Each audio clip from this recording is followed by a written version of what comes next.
Daughter leaves father alone on the deserted farm. When she returns 3 months later, she can't believe it. Sarah Miller felt her heart shatter as the yellow cab disappeared around the curve of the dirt road, kicking up a cloud of dust that seemed to symbolize all the pain she carried.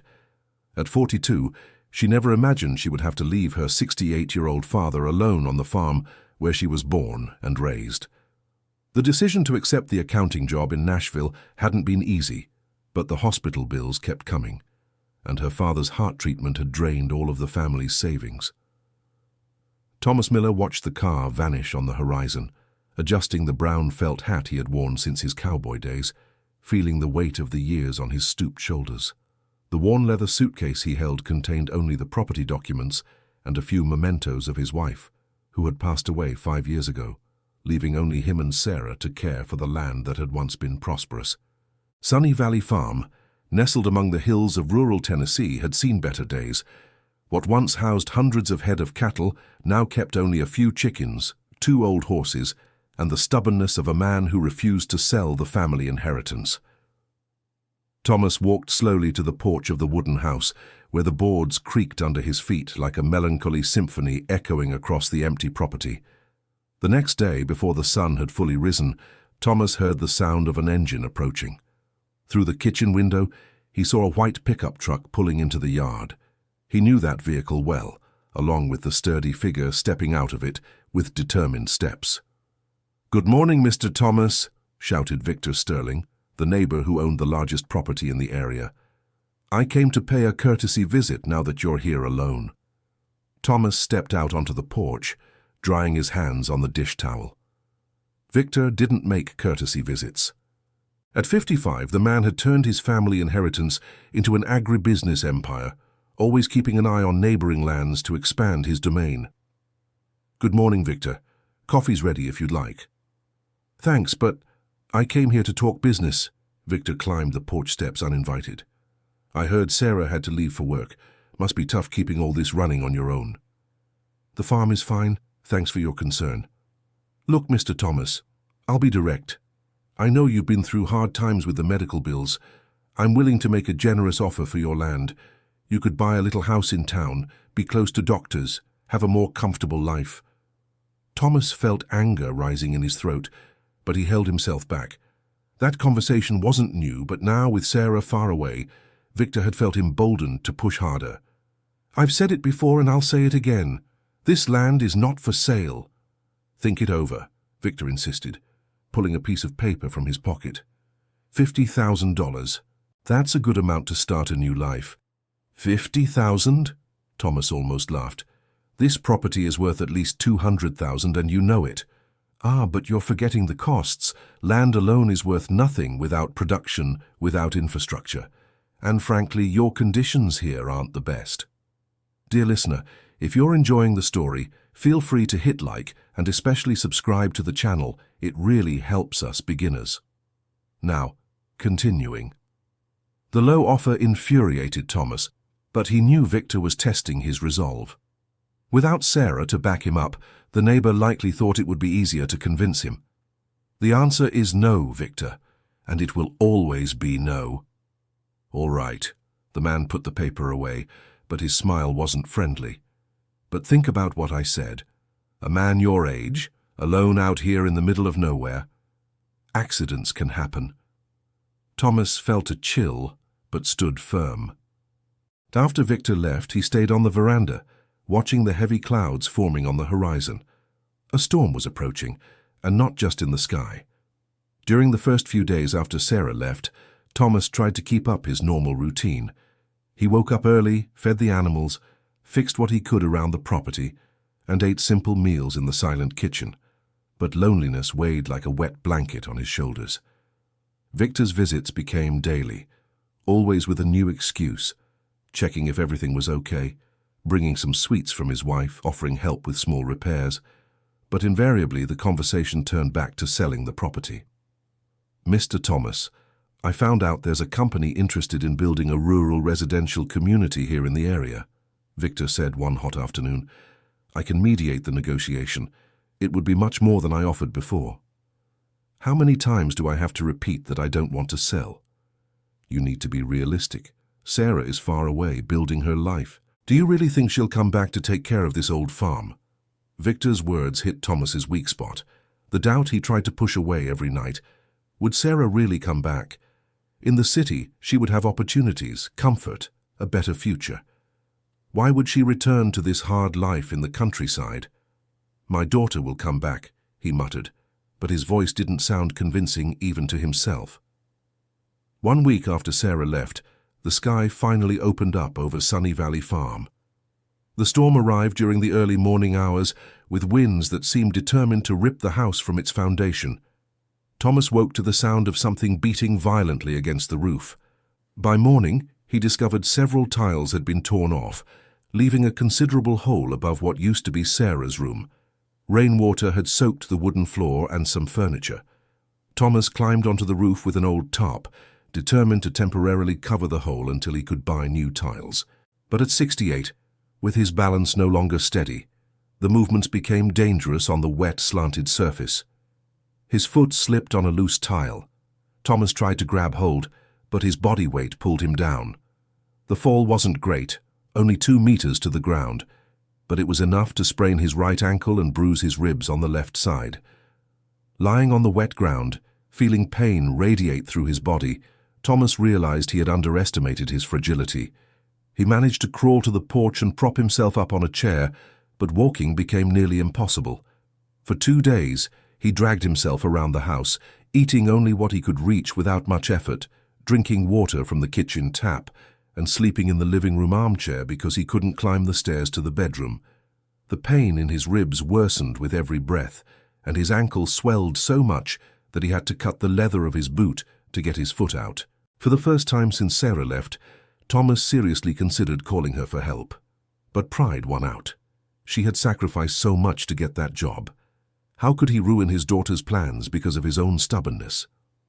On the 3rd day after the fall, as Thomas dozed in the armchair with his injured leg elevated, he heard voices approaching the house. Through the window glass, he saw 3 young people walking along the dirt road, carrying large backpacks. "Excuse me," a male voice shouted. "Is anyone home?" Thomas limped to the door, leaning on the furniture. On the porch, he found 3 young men who appeared to be between 20 and 25, wearing hiking clothes and sunburned faces. "Good afternoon, sir," said the tallest, a young black man with a friendly smile. "My name is Caleb. These are my friends Mason and Ethan. We're hiking through the area and got lost. Could you spare us some water and maybe point us toward the city?" "Of course, come in," Thomas said, stepping aside from the door, trying to hide the difficulty he had walking. Caleb, observant, immediately noticed something was wrong. "Are you injured, sir?" "It was just a small fall, nothing serious." "Let me take a look," said Ethan, a blond, blue-eyed young man. "I'm studying medicine, 4th year." Thomas hesitated, but the pain was too intense to refuse help. Ethan carefully examined his ankle and ribs, asking questions about how the accident happened. "Sir, you need medical attention. You may have fractured a rib, and that ankle is badly sprained." "I can't leave here now," Thomas shook his head, "and I don't have money for a private doctor." "At least let us help with first aid," Caleb insisted. "We have some supplies in our backpack." Mason, the 3rd young man, was dark-haired and quieter than the others. While Ethan tended to Thomas's injuries, he looked around the house with curious eyes. "Do you live here alone, sir?" "My daughter had to travel for work," Thomas answered, embarrassed to have to explain the situation. "Look, sir." Caleb sat down on a nearby chair. "We were looking for a place to camp tonight. How about we stay here to help you with anything you need? In return, we just want a spot to set up our tent and use the faucet." The offer sounded like a blessing to Thomas, but the natural suspicion of someone who always lived in the countryside spoke louder. "I'm not sure that's a good idea. I don't know you." "I completely understand," said Ethan, finishing an improvised bandage on the ankle. "But look, you shouldn't be alone in this condition, and we really need a safe place to spend the night." Mason walked over to the window facing the backyard. "How many chickens do you have out there in the yard, sir?" "About 15, why? I notice the fence is a bit damaged. With all this rain, they might escape, or some animal could get in and attack them." The observation made sense to Thomas. He really hadn't been able to check the chicken coop since the fall. "All right," he decided finally. "You can stay tonight, but only tonight." Caleb smiled and extended his hand. "Thank you, sir. What's your name?" "Thomas Miller. And you, where are you from?" "We're from Nashville," Caleb explained. "We decided to do this trail through the countryside during our college break. Mason is studying engineering. I'm in physical education." "And I'm in medicine, as I said," Ethan added. "My father is a doctor, too. That's why I know how to do these basic bandages." While the young men set up 2 small tents in the yard, Thomas watched them from the porch. There was something about those boys that reassured him.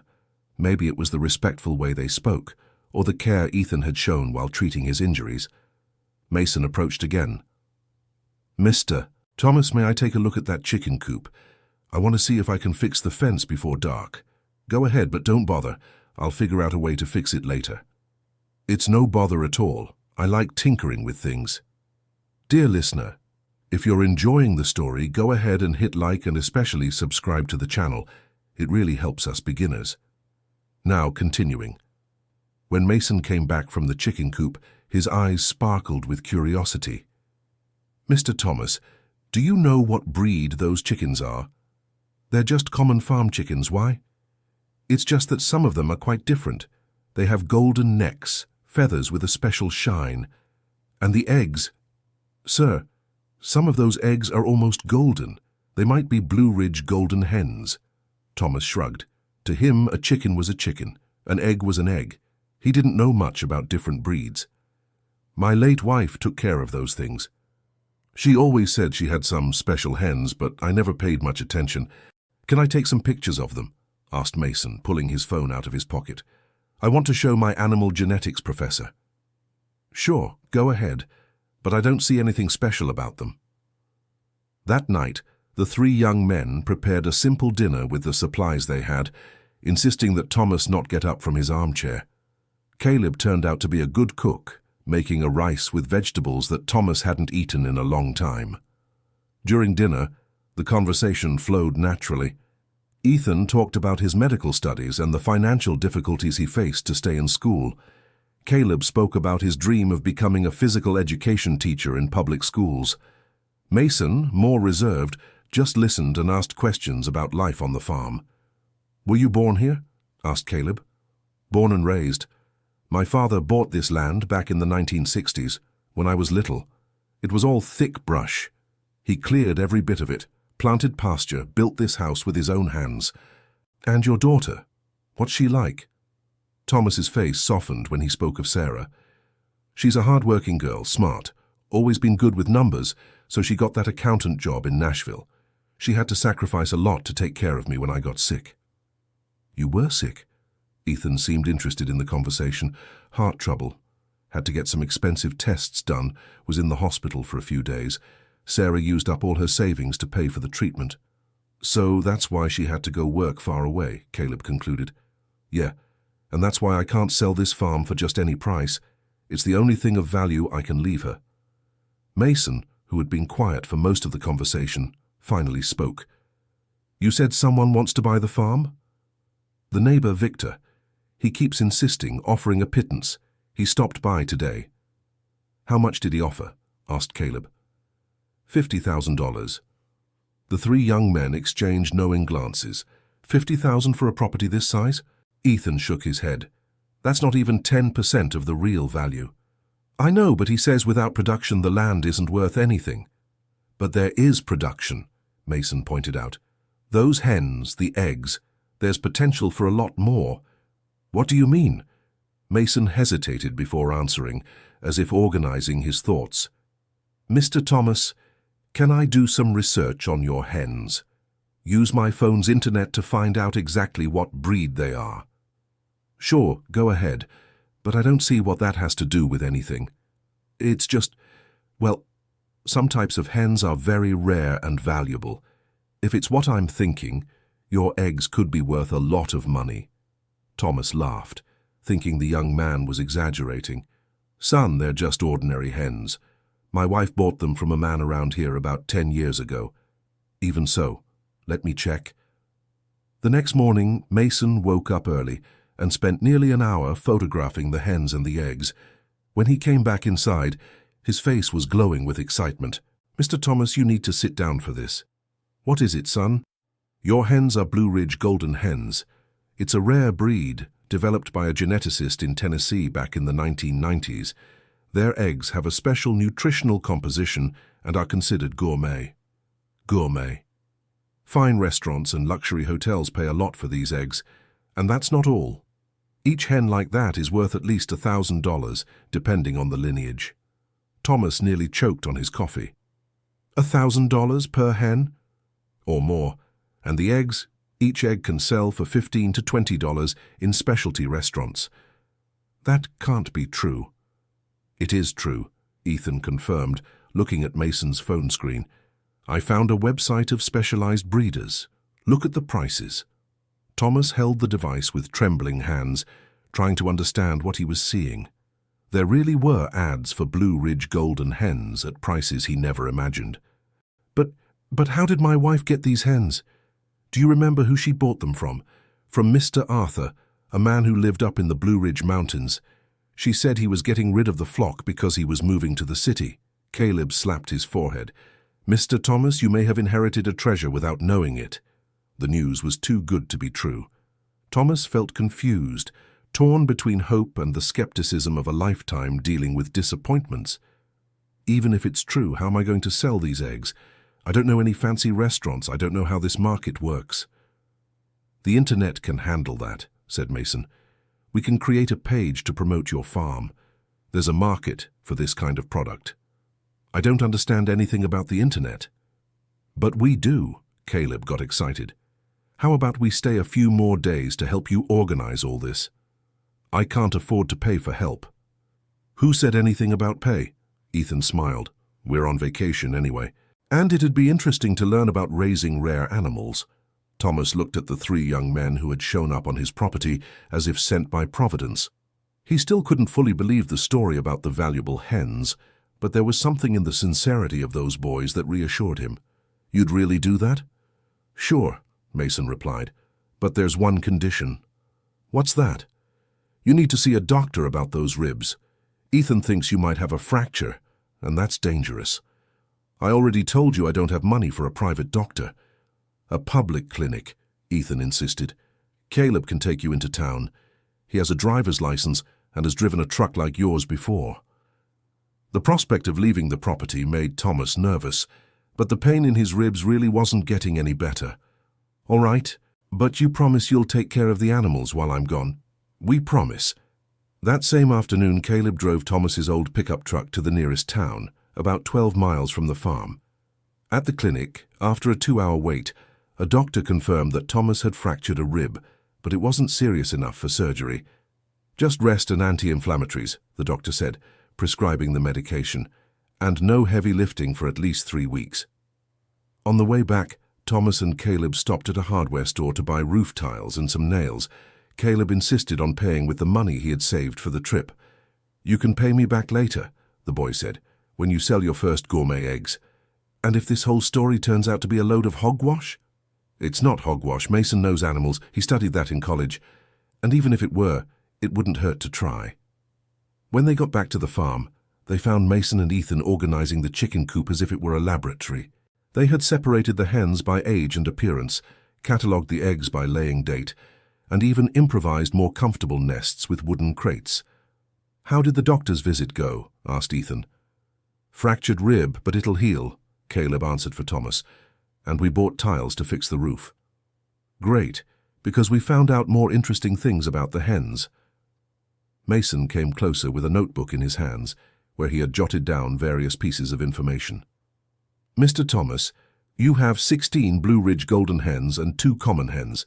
The Goldens are laying an average of 12 eggs per day." 12 eggs a day times $20 per egg? Ethan quickly calculated. $240 a day, over $7,000 a month just from the eggs. $7,000? Thomas sat down heavily in a chair. A month.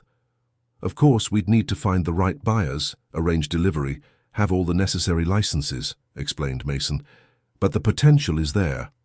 And there's more, Caleb added. If you can expand the operation, you could earn much more. Thomas's head was spinning with all this information. All his life he had struggled to pull enough from the land to survive, and now 3 college students were telling him he had a treasure in his backyard. "Do you really believe this can work?" "We believe so," the 3 answered in unison. That night, after dinner, Thomas called Mason aside for a private conversation. "Son, can I ask you a personal question?" "Of course, sir." "Why are you helping an old stranger? You were on vacation. You could be having fun somewhere else." Mason was quiet for a long moment, looking at the stars through the kitchen window. "You know, Mr. Thomas, before I started this trip, I had a big fight with my father." "Why?" "He wanted me to drop out of college to work in his shop.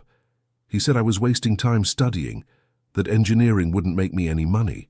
We argued. I left home furious and decided to take this hike to clear my head." "I see. When I found you here, hurt and alone, I thought of my dad. He's stubborn too. He also has trouble asking for help, and I thought, if he were in a situation like this, I'd want someone to take care of him."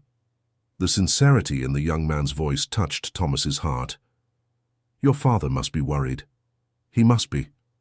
I haven't called home in 3 days." "Then call. Use the landline here. Local calls aren't expensive." "You don't mind?" "Son, after everything you guys are doing for me, call as much as you want." The next morning, Mason spent almost an hour on the phone with his father. Thomas, who was resting on the porch, could hear part of the conversation through the open kitchen window. "Dad, I know you were worried." "No, nothing happened to me. I'm helping a man here at a farm." "Yeah, they have internet here." "Dad, about that argument we had." When Mason hung up, his eyes were red.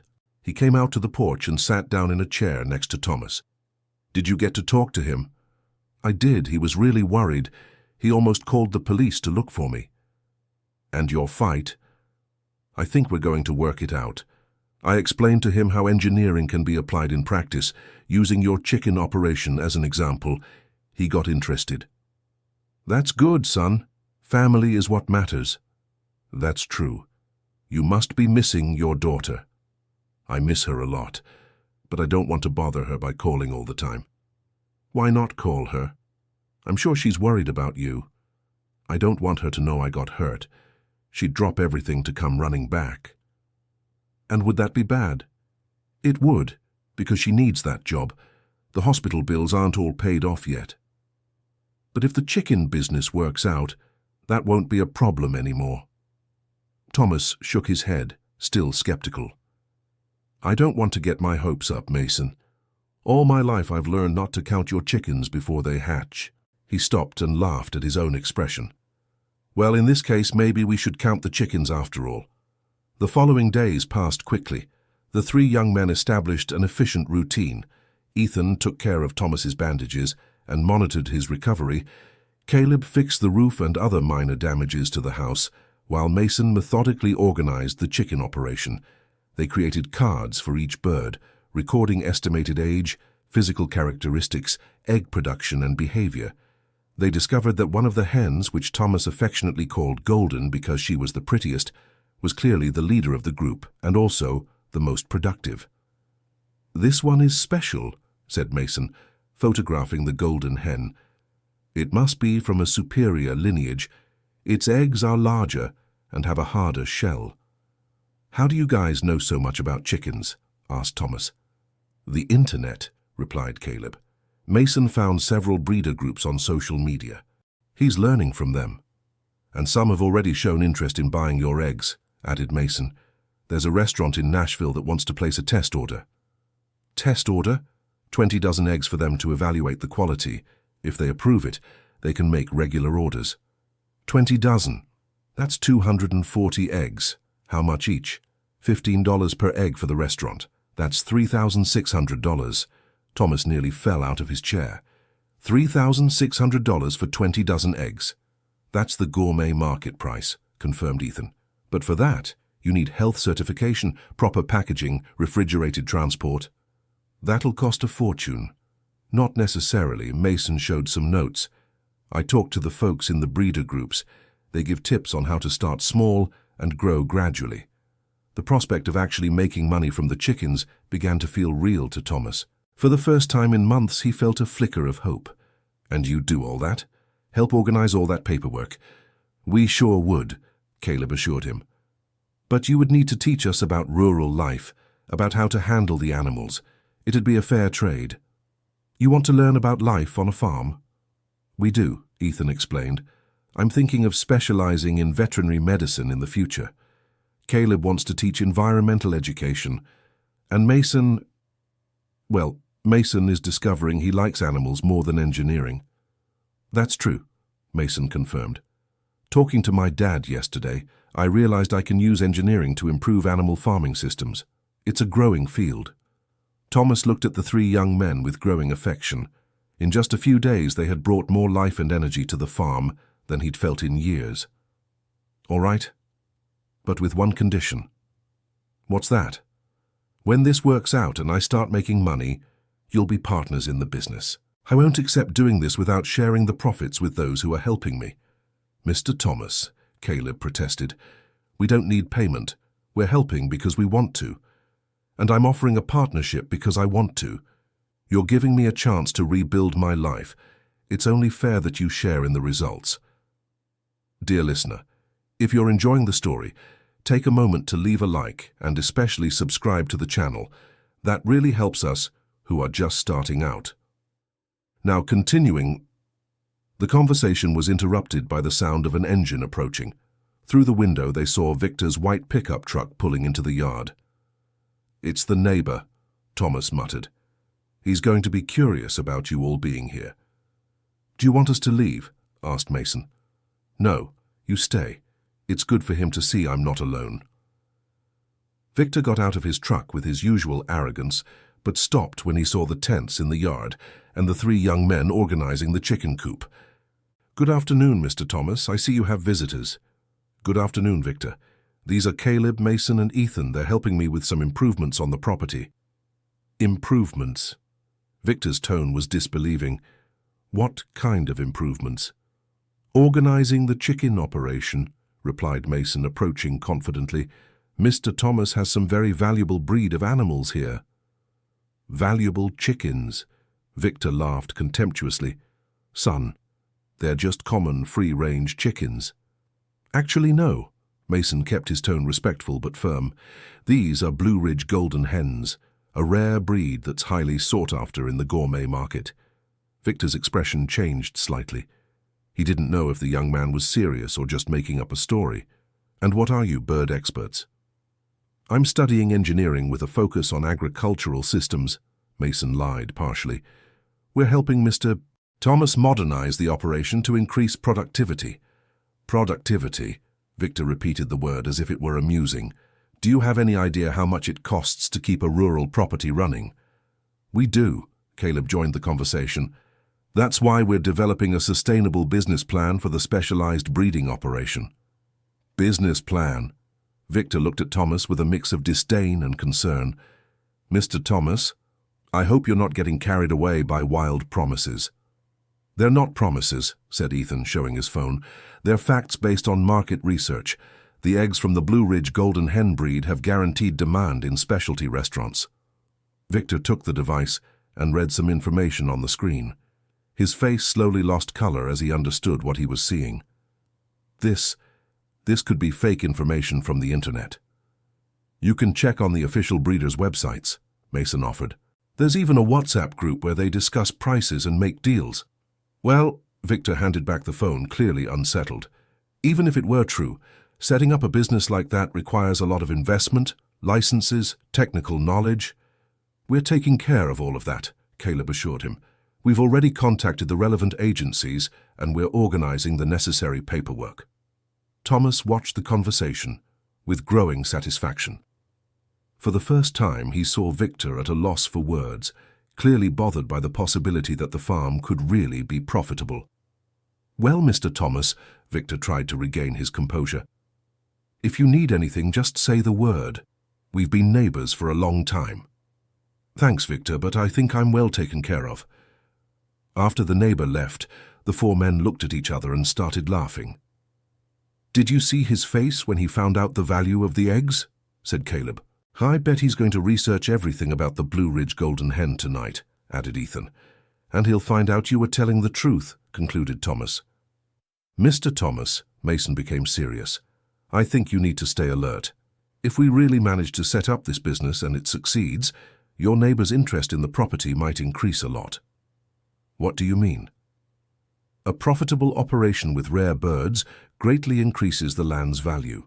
Instead of $50,000, your farm could be worth $500,000 or more. $500,000 or more. It depends on how the business evolves. The magnitude of what could be happening started to sink in for Thomas. It wasn't just the possibility of making enough money to pay off the medical debts, it was the chance to truly transform that property into a sustainable source of income for him and Sarah. Do you think this could bother Victor? Men like him don't like seeing their neighbors prosper, observed Caleb, especially when it goes against his plans. What plans?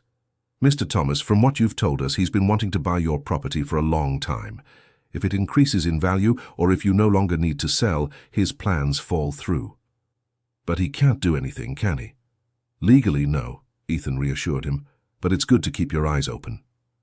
That night, Thomas had trouble sleeping. It wasn't just the pain in his ribs bothering him, but the mix of expectation and worry about everything that was happening. For the first time in months, he saw a possible future where he wouldn't have to sell the farm, where he could pay off the debts and still secure a decent income. But he was also aware that significant changes always brought new challenges. The next morning, Mason woke up early with an idea. Mr. Thomas, how about we create an internet page to promote the farm? That way other buyers can get to know our work. An internet page. A social media page. I can take pictures of the chickens, the eggs, the property, tell the story of the farm, show how everything is natural and careful. I don't understand much about those things. Leave it to me. I'll make it simple and elegant, and I'll teach you how to use it so you can keep updating it after we leave. The mention of the young people's departure brought a pang of sadness to Thomas. In just 1 week, he had grown accustomed to their company, to the conversations, to the feeling that the farm was alive again. When are you leaving? Well, Caleb exchanged glances with the other two. Our vacation ends in 2 weeks, but actually, maybe we can extend our stay a bit. What do you mean?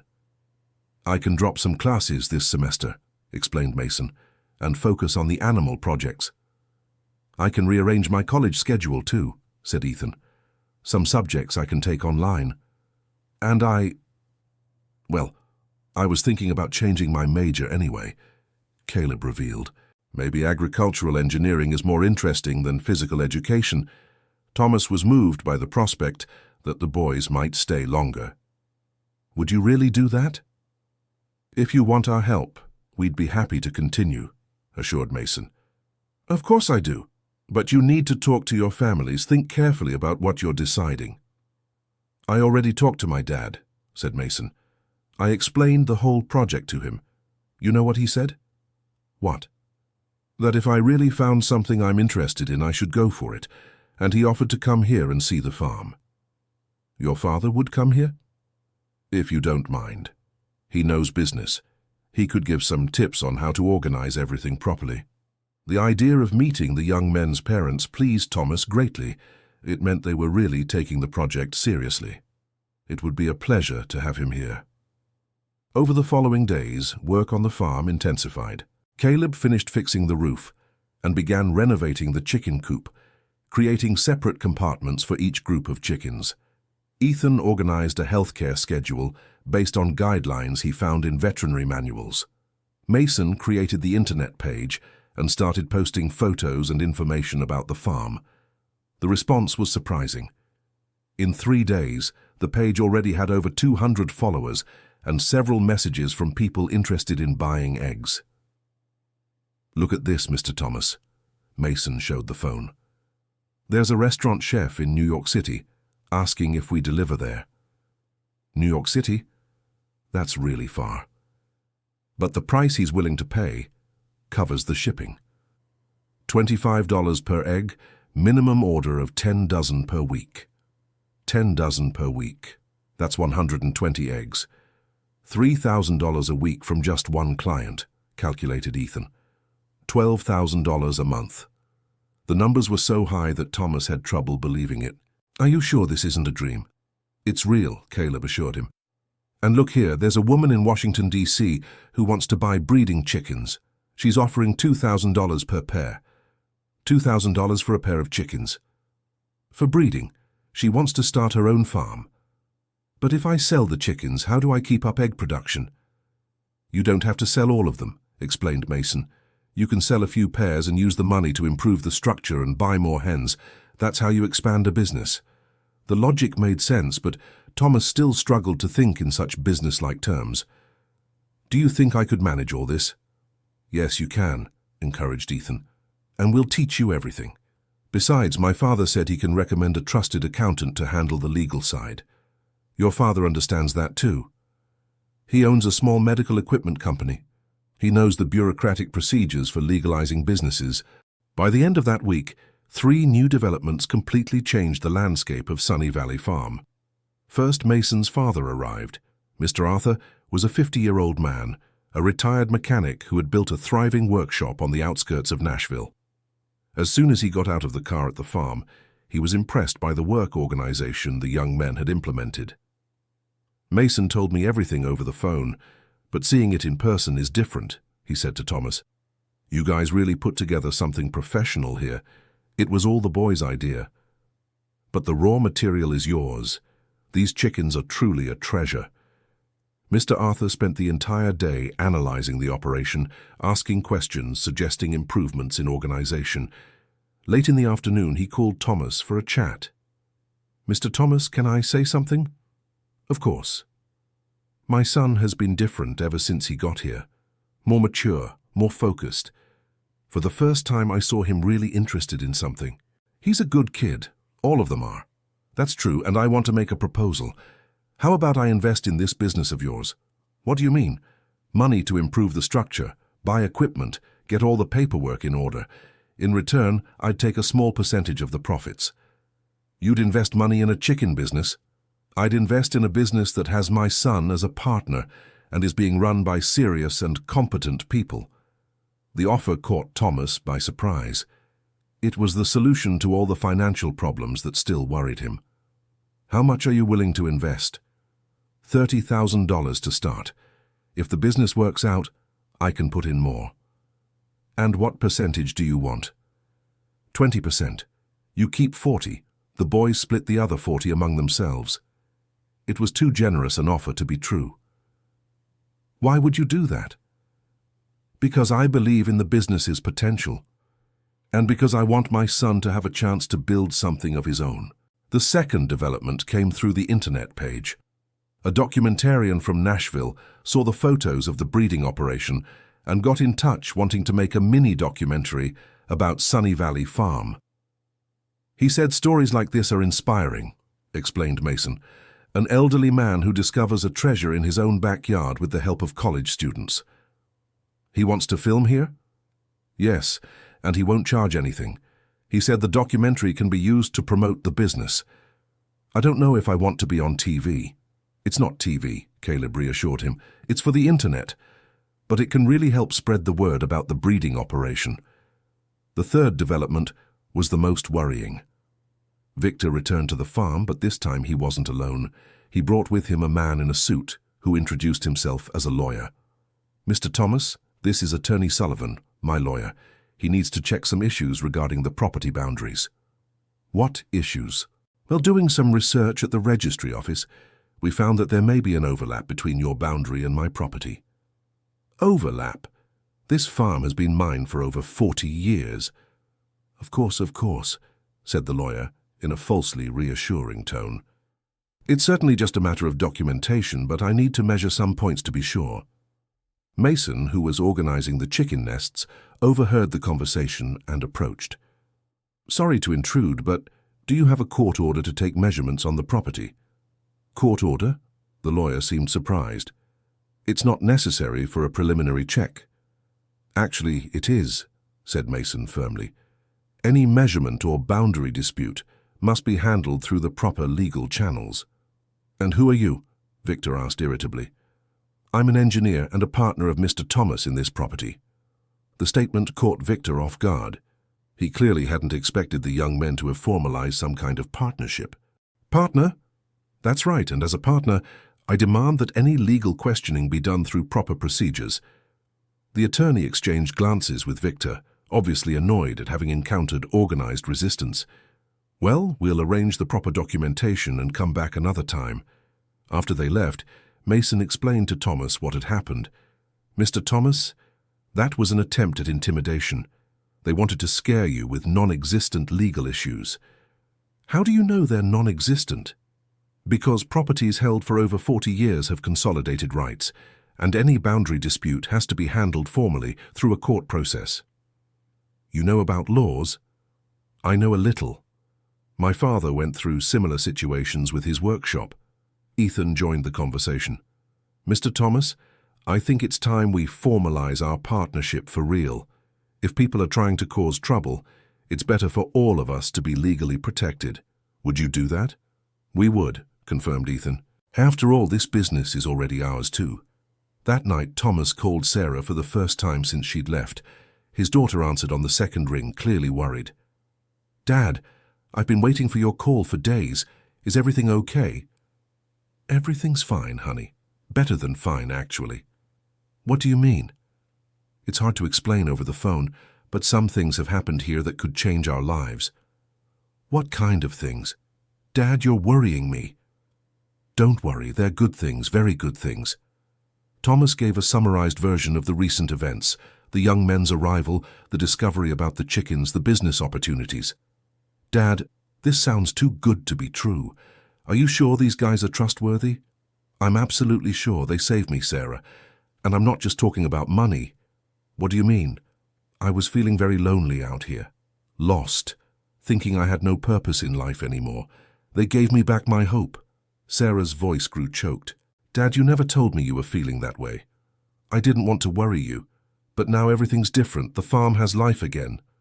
And you really think this chicken business can work? Honey, in 1 week they got more orders for eggs than I could sell in a year. And there are people who want to invest money in the project. Invest money? One of the guy's father offered $30,000 to improve the structure. $30,000? Dad, you need to be very careful. It could be a scam. It's not a scam, Sarah. The man is serious. He owns his own company, and they've already done so much for the farm that I trust them completely. Even so, I think I'd better come back to assess the situation. No, Thomas was emphatic. I don't want you to lose that job because of me. But Dad, Sarah, for the first time in months I'm seeing a future where we can keep the farm and still have a good income. Don't ruin that by rushing back before it's time. Are you sure? I am, but I want you to come on your next vacation to meet the boys and see what they've done here. Vacation isn't for 2 months. Then that'll be the perfect time.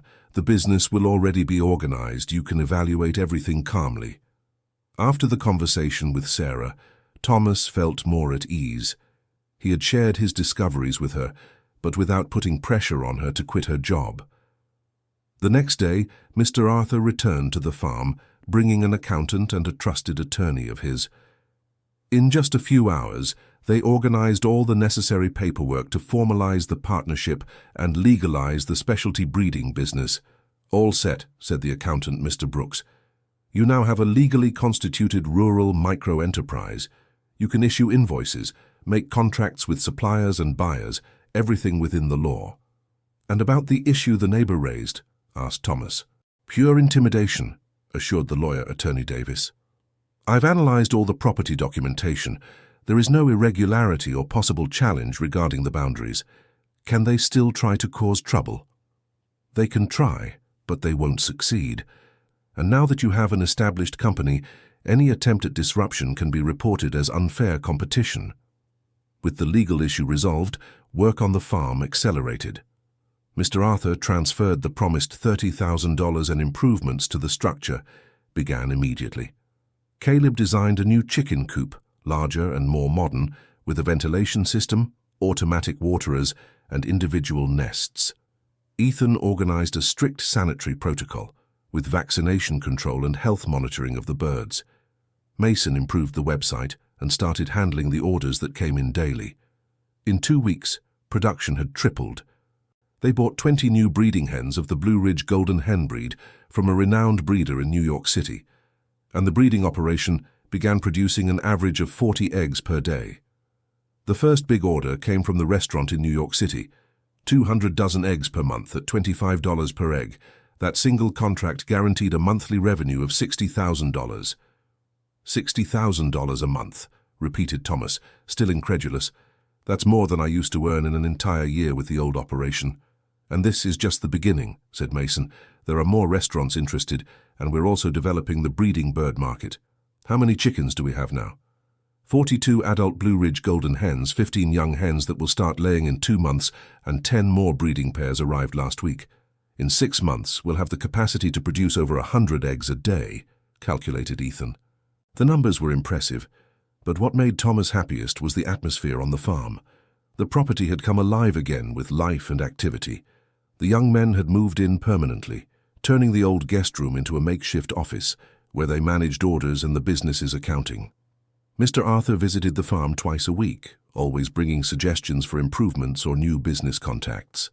His relationship with Mason had grown much stronger, and the young man now openly talked about having found his true calling. "You know, Mr. Thomas," said Mason one afternoon while they watched the chickens in the pasture, "I never thought I'd enjoy working with animals so much. And engineering? I'm going to finish the degree, but I want to specialize in agricultural systems. There's a lot of room for innovation in this field." "Do your parents support that decision?" "My dad fully supports it. My mom is still getting used to the idea, but when she saw the first financial results, she became more at ease." "Financial results? My share of the profits is already enough to pay for college and still leave a little left over. I've never earned my own money before." The satisfaction in the young man's voice touched Thomas's heart. It wasn't just a business they had created, but a new chosen family, united by common goals and mutual affection. Caleb had also found his path. He decided to put his physical education degree on hold and enroll in veterinary medicine. "I've always liked sports," he explained, "but I found out I like taking care of animals even more. And there's a lot of work for a veterinarian specializing in birds. Do you plan to keep working here on the farm? If you'll have me. The idea is to expand to other rare bird species. There's a market for gourmet quail, specialty ducks, even ostriches." "Ostriches?" "Ostrich meat is becoming trendy in fine dining restaurants, and the eggs are used to make giant omelettes for groups." The prospect of diversifying the business even further excited Thomas, but he had learned to take it slow, growing in a planned way. Ethan was the most focused on his studies, but he had also found a hands-on lab for his medical classes on the farm. "I'm learning more here than at the university," he confessed. "Theory is important, but practice is essential. And your professors, what do they think about you missing classes?" "Some don't like it, but when I explain the project and show the practical results, most understand. One professor even offered to come out here to do research on health management in small-scale poultry operations." 3 weeks after the young men arrived at the farm, Thomas received a phone call that would completely change his perspective on the future. It was from a company in New York City that specialized in gourmet foods. "Mr. Thomas, this is Grace Vance, a buyer from Artisan America. We heard about the exceptional quality of the eggs from your farm through the Hearthstone Grill." "Oh yes, they're our customers. We'd like to make an exclusive partnership proposal. We're willing to buy your entire egg production for the next 2 years with a guaranteed contract." "The entire production?" "Yes. And we'd pay $30 per egg with a minimum order of 1,000 eggs per month." 1,000 eggs a month at $30 each? $30,000 a month guaranteed, Mr. Thomas. And as your production increases, we can negotiate even higher rates. The offer was too tempting to give an immediate answer. "I need to talk to my partners and get back to you in a few days."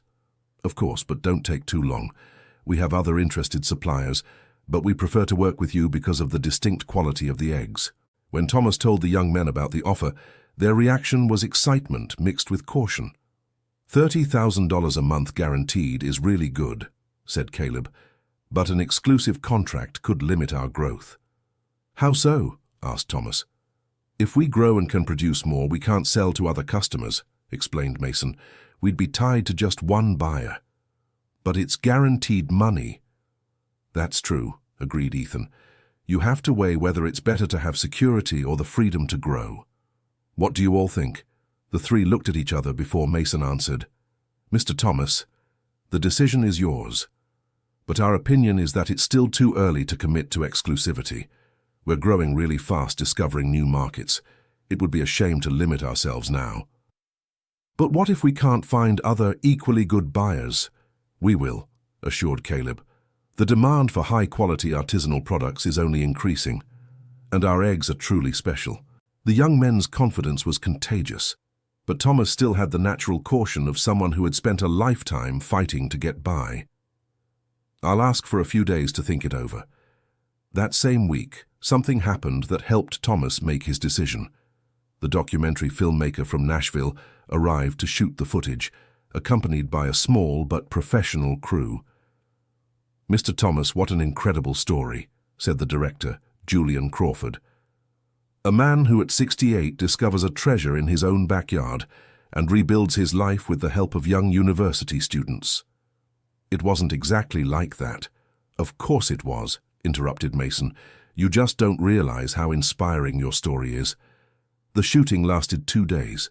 Julian recorded the entire breeding process, from caring for the hens to packaging the eggs.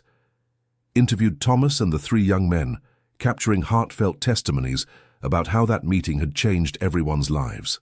What impresses me most, said Julian during a pause, is how you've built a family here. It's not just a business, it's a community. That's true, agreed Thomas. These boys are like the grandsons I never had. And you're the grandfather we chose, added Caleb.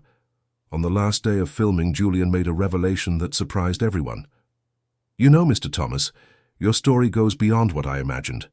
I managed to get in touch with Mr. Arthur, who sold the chickens to your wife 10 years ago. You did? He's alive, living in a nursing home in Savannah, and when I told him about what you've created, he almost cried. Why? Because he had raised those chickens for 20 years, trying to perfect the breed, but when he had to move to the city, he thought all his work was lost. And it wasn't. Not only was it not lost, it was improved. Your wife, and now you, have preserved and enhanced the lineage he spent a lifetime developing. The news deeply moved Thomas. I'd like to meet him. He wants to meet you too. He said he'd love to see what you've done with his life's work. Can we visit him? You can. And he has something to give you. What? Detailed notes on breeding, genealogical information on the birds, techniques he developed over the years. It's like a handmade breeding manual. The prospect of meeting the original creator of the chickens and gaining access to his knowledge thrilled the boys. That would be fantastic, said Mason. We can learn a lot from his experience, and he can see that his work wasn't in vain, added Ethan. At the end of that week, Thomas made his decision about the proposal from the New York City company. I'm going to turn down the exclusivity, he announced during dinner. You're right, it's still too early to limit ourselves. Are you sure? Asked Caleb. That's a lot of guaranteed money. I'm sure. You gave me back the courage to dream big. I'm not going to waste that out of fear. The decision was celebrated as a collective victory. They were choosing growth over security, freedom over limitation. The following week, they visited Mr. Arthur at the nursing home in Savannah. The meeting was emotional for everyone involved. At 89, Mr. Arthur still had a sharp mind, and his eyes lit up when he talked about his chickens. I knew Mrs. Martha was special, he said, referring to Thomas's wife. When she came around interested in the chickens, I realized they'd be in good hands. She always said they were special chickens, Thomas recalled, but I never understood just how much. I spent 20 years crossbreeding, selecting the best traits. I wanted to create a Brazilian chicken that would be unique in the world. And you did, Mason assured him. The Blue Ridge Golden Hen is internationally recognized. Is that true? The old man's eyes sparkled. My work really paid off. It did. And would you like to see how they look today? Mason showed photos of the chickens on his phone, explaining how they had organized the breeding and expanded the flock. My God! Mr. Arthur held the device with trembling hands. They're beautiful. Perfect. Would you like to come see the farm? Thomas invited. Yes, I would. Very much. Then we'll arrange a visit. You can stay a few days with us. That would be a dream come true. Mr. Arthur not only visited the farm, but decided to spend his remaining years there. The nursing home agreed to the transfer, and Thomas prepared a comfortable room for the elderly man. "It's like the family is complete now," Caleb remarked. "We have the original creator, the heir to the chickens, and the ones carrying on the work." "And we're still missing Sarah," Thomas reminded. "She needs to see all this." The arrival of Mr. Arthur brought invaluable technical knowledge to the operation. He knew details about each lineage, could identify important genetic traits, and had management techniques developed over decades. "You're on the right track," he said, after a week analyzing the operation. "But I can suggest some improvements." "Like what?" "Tighter control over breeding, careful selection of breeders, and a special feeding technique I developed to intensify the golden color of the eggs." "Special feeding?" "A mix of grains with small amounts of turmeric and other natural spices. It doesn't change the flavor, but it makes the eggs an even more beautiful color." Mr. Arthur's suggestions were implemented immediately, and the results showed within a few weeks. The eggs took on an even more intense golden hue, and several buyers commented on the improvement in quality. "We're producing the best gourmet eggs in the country," Mason said proudly. "And maybe in the world." "It's too early to say that," Thomas considered. "But we're really on the right track." The business continued to grow quickly. New contracts were signed with restaurants in Miami, Washington, D.C., and Salvador. The website gained thousands of followers, and articles about Sunny Valley Farm started appearing in specialized magazines. "Look at this," Caleb showed a gastronomy magazine with a 2-page feature about the operation. "The Tennessee farm that produces the most sought-after eggs in the country."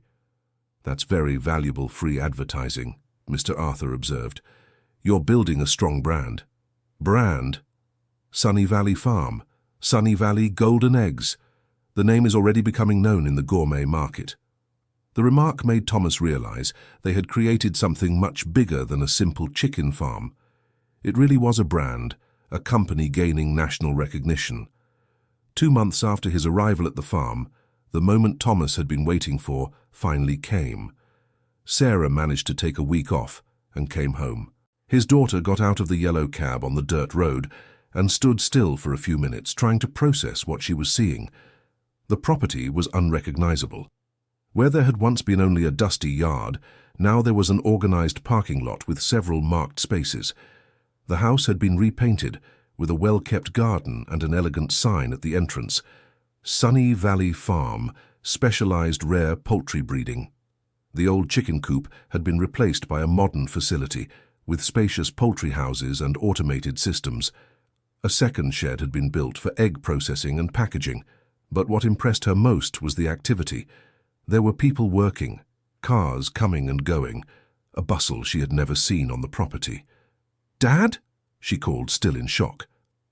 Thomas came out of the house smiling, accompanied by 3 young men Sarah recognized from the photos he had sent via WhatsApp. "Sarah, my dear daughter." The hug between father and daughter was long and emotional. Sarah couldn't stop looking around, trying to reconcile the farm she had left with the one she found. "Dad, what happened here?" "What happened is we discovered a treasure, sweetheart, and these are the ones responsible for everything." Caleb, Mason, and Ethan approached respectfully. "Miss Sarah, your father talks a lot about you," Caleb said. "It's an honor to finally meet you." "The honor is mine. From what I see, you've worked miracles here." "We didn't work miracles," Mason corrected. "We just discovered the potential that was already here." During the first 2 days, Sarah made sure to understand every detail of the operation. She reviewed the contracts, checked the accounting, met the suppliers and buyers, and visited the facilities. Her accounting background helped her quickly understand the financial aspects of the business. "Dad, you're making over $80,000 a month."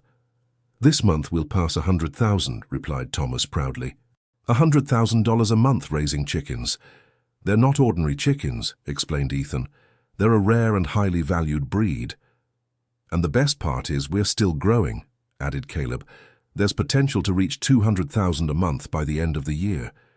The numbers were impressive, but Sarah had inherited from her father the natural skepticism of someone who had always struggled against financial difficulties. What if demand drops? What if competition shows up? What if some disease hits the chickens? Those are real risks, admitted Mason. That's why we're diversifying. We started with other bird breeds, built financial reserves, have insurance for the animals. You've thought of everything. We try to think, said Caleb. Your father taught us the importance of being careful. On the third day, Sarah had a long private conversation with her father. Dad, I have to admit I was wrong. When you told me on the phone, I thought it was too good to be true. And isn't it too good? It's good because it's true. You've really created something special here. Not we, daughter. They created it. I only provided the raw material. That's not true. They told me how important you were in guiding the work, how your experience made a difference. Even so, without them, I would have lost everything. Victor was almost convincing me to sell for a pittance. Speaking of which, what happened with his attempts to buy the farm? They stopped completely once it was clear the property was thriving. Now he even says hello when he passes by on the road. And the three of you, how are you getting along? Dad living with three young guys can't be easy. Daughter, they brought life to this house. There are conversations, laughter, plans for the future. I don't feel alone for a minute. And them? Don't they find it boring having to take care of an old man? Quite the opposite. Yesterday Mason told me he learns more from me about life than he learned in college about theories. They really like you. And I really like them. They're like the sons I never had. The statement touched Sarah deeply. Dad, I felt jealous when you said that. Jealous? I thought they were taking my place in your life. Daughter, no one can take your place. You are my only daughter, my blood, my continuation. They are a family we chose. You are the family God gave me. Is there a difference? There is.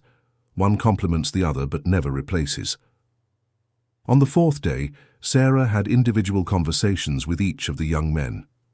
Caleb talked about his plans to graduate as a veterinarian and specialize in rare birds. Do you intend to always work here at the farm? If your father accepts me, yes, but not as an employee, as a partner, as family. And if you ever have a falling out? I don't think it will happen, but if it does, we have clear contracts on how to split everything. Mason told how he had found his calling in raising animals. I never thought I'd enjoy working with my hands so much, taking care of living creatures. And do your parents support you? They support me completely. My dad is even thinking of moving near the farm when he retires. Would he like to live in the countryside?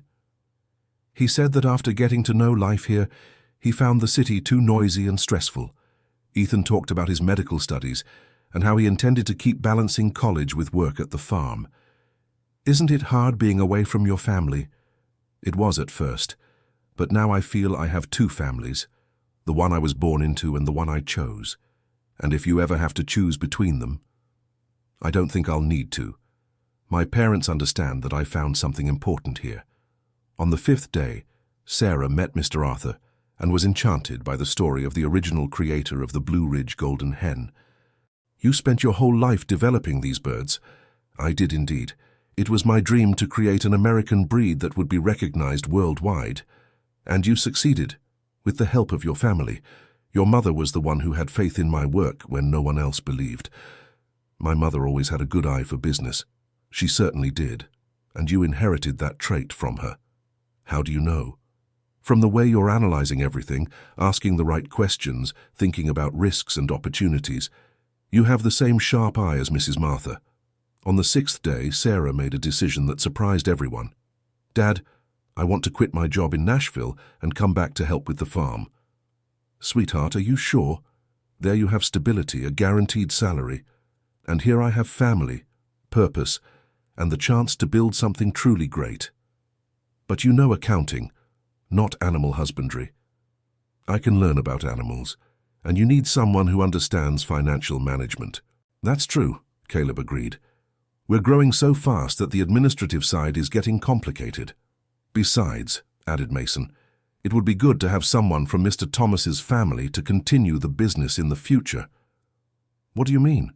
Your dad is already 68. No matter how healthy he is, one day he'll need someone to take over the leadership of the company. The observation made Sarah realize that it wasn't just about coming home, but about taking on a fundamental role in the continuity of a family legacy. Would you accept me as a partner? Of course, Ethan answered immediately. You would be the main partner along with your father. But with one condition, said Thomas. What's that? That you finish your probation period at the job in Nashville properly. I don't want you to get a reputation for being irresponsible. That means another 2 months. 2 months go by fast, and it'll be enough time to organize your return properly. On the last day of the visit, Sarah took part in a meeting where everyone planned how she would integrate into the business. First, I'll need to learn everything about raising chickens, she said. Mr. Arthur can teach you, suggested Mason. He's the biggest authority on the subject. And I can show you the day-to-day practical side, offered Caleb. I already understand the administrative part, Sarah continued. But I'm going to suggest some improvements in financial organization. What kind of improvements? Asked Thomas. Clearer separation between costs and revenues, profitability analysis by product, financial projections for growth planning. That would be very useful, admitted Ethan. Sometimes we get lost in the numbers. And there's something else I'd like to propose. What? Create an emergency fund for the company. From what I've seen, you invest almost all profit in growth. That's true, agreed Mason. Maybe it's too risky. It's not risky to grow, but it is risky not to have reserves for emergencies. The suggestion made sense to everyone. It was Sarah's business experience complementing the young men's entrepreneurial enthusiasm. So it's settled, said Thomas. In 2 months, our family will be complete. On the morning of her departure, Sarah said goodbye to everyone with a mix of sadness at leaving the farm again and excitement for future plans. Dad, thank you for waiting for me to come to my own conclusions, she said, hugging Thomas. I knew you would understand. You just needed to see it with your own eyes. And you, she addressed the 3 young men. Thank you for saving my father and our farm. We're the ones who thank you, Caleb replied. Your father saved us too.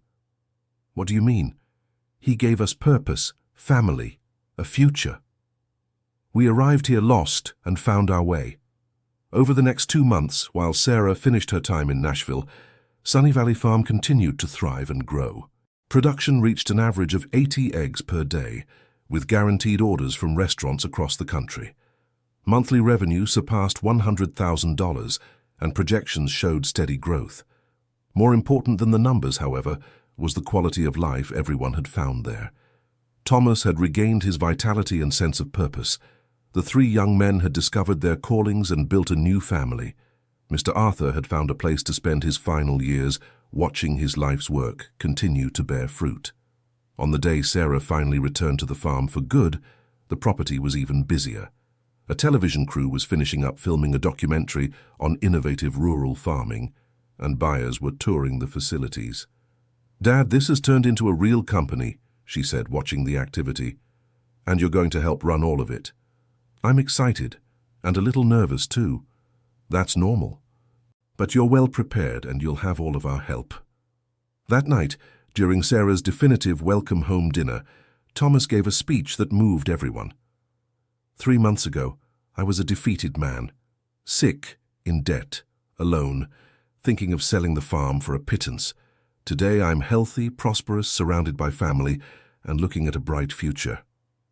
You deserved this turnaround, said Ethan.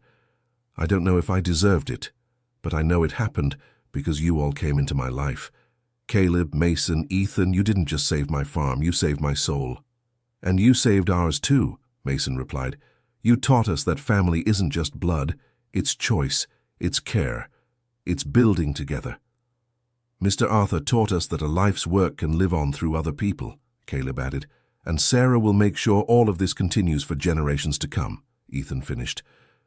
Sarah, who had spent the last few months anxious about leaving the stability of her job in Nashville, finally felt at peace. Dad, I think Mum would be proud to see what we've done with her chickens. She'd be very proud, sweetheart. She always said those birds were special. They really were. But what made them truly special was the care they received. First from Mum, then from you, and now from all of us. 6 months after the lost young backpackers arrived at Sunny Valley Farm, the property had transformed completely. What had been a decaying farm had become a modern, prosperous rural business. The Blue Ridge Golden Hen breeding operation was established as one of the best in the country.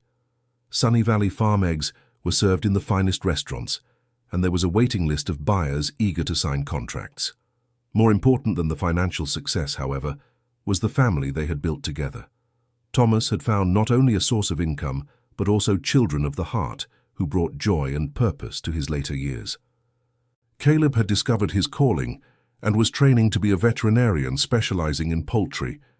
Mason had completely changed careers and was studying animal science. Ethan continued in medicine, but with a focus on veterinary medicine. Sarah had taken over the company's financial management and was studying agribusiness. Mr. Arthur, at 89 years old, had found peace in seeing that his life's work would not only continue, but thrive for many generations. Sunny Valley Farm had become much more than a rural property. It was a symbol that it's never too late to start over, that family can be created through love and mutual care, and that small acts of kindness can completely transform lives. Victor, the neighbor who had insisted so much on buying the property for $50,000, now watched from afar the bustling activity of the thriving farm, knowing he had missed the opportunity of a lifetime. But for Thomas and his chosen family, each day brought new possibilities, new dreams, and the certainty that they had built something lasting and meaningful. When people asked Thomas what the secret of Sunny Valley Farm's success was, he always gave the same answer. The secret wasn't the golden hens, it was finding golden people to share life with me. And it was true. The hens were just the means. The end had always been family, love, and the hope of a better future built with one's own hands. The end and you, what did you think of this story of perseverance and family? Leave a comment telling us which part moved you the most and where you're watching us from. Do you believe that sometimes the best opportunities come when we least expect them? We love reading your honest opinions. Don't forget to hit like and subscribe to the channel so you don't miss other inspiring stories like this one.